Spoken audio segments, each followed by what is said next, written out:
हाग्रामा महिलारि बिथाङा गावनो मिथिगौ जे बे 1 नं लकसभा समितियाव NDA एलायन्सआनो देरहागोन होननानै बिथाङा मिथिगौ। गाव जि जेनगोन बेखौ मिथिगौ, खिन्थु जेनब्लाबो बिथांमोनहा केम्पेइनखौ मानो खालामदों? जाहाथे BPFनि जोलैया गोमालाङा। थांदों 100 जन फैदों। दिनैनि दिनाव 100 जन BPFनि केडार्सफ्रा बा इउथ्सफ्रा दिनै जोंनाव जइन जादों आरो साफा सानै बिसोराव थांदेरदों। बिसोरो सासेखौ 10 जन बायदों, 10 जनखौ 20 जन बानायनानै बिसोरो दागासिनो दं। नाथाय बेफोर गासिबो मिसा। दिनैनि दिनावहाय लकसभाया दिनै जा गाबोन जा समनिहा जा बेजों खोथा गैला। जोंनि NDAया ओरैबायदि रेडि जानानै थाखाबाय, जिखिनि मुहुर्तआव दिनैनि गेजेराव जाब्लाबो जों दिनैनि दिनावहाय देरहानाया फाइनाल जागोन। बेयाव खुनु साननांगौनि खोथा गैला।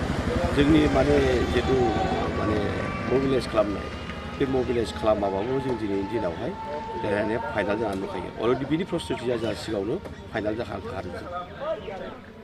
10 जन थांदों, 100 जन फैदों। दिनैनि दिनाव 100 जन BPFनि केडार्सफ्रा बा इउथ्सफ्रा दिनै जोंनाव जइन जादों आरो साफा सानै बिसोराव थांदेरदों। बिसोरो सासेखौ 10 जन बायदों, 10 जनखौ 20 जन बानायनानै बिसोरो दागासिनो दं। नाथाय बेफोर गासिबो मिसा।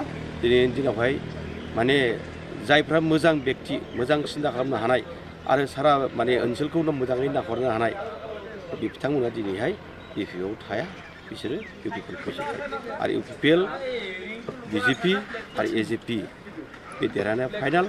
आरो भारतनि प्रधान मन्त्रिया जे 3थि खेबनि थाखाय नरेन्द्र मोदिया जागोन, बे फाइनालखासै।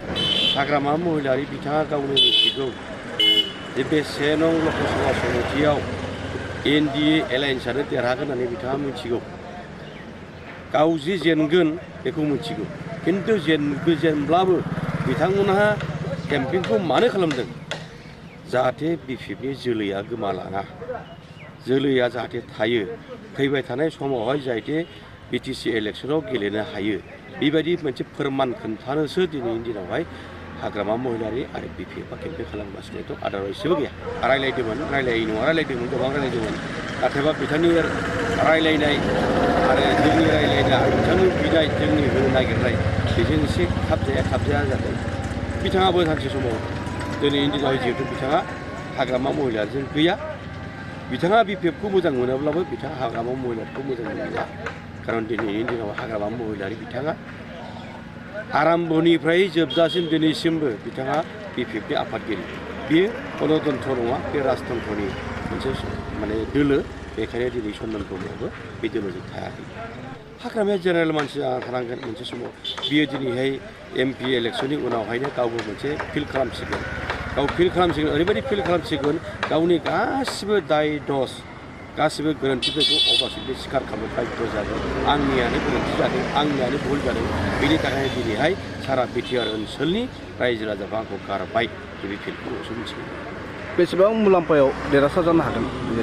मिनिमाम 2 निफ्राय 2.5 लाख जों भटआव फैनो हागोन।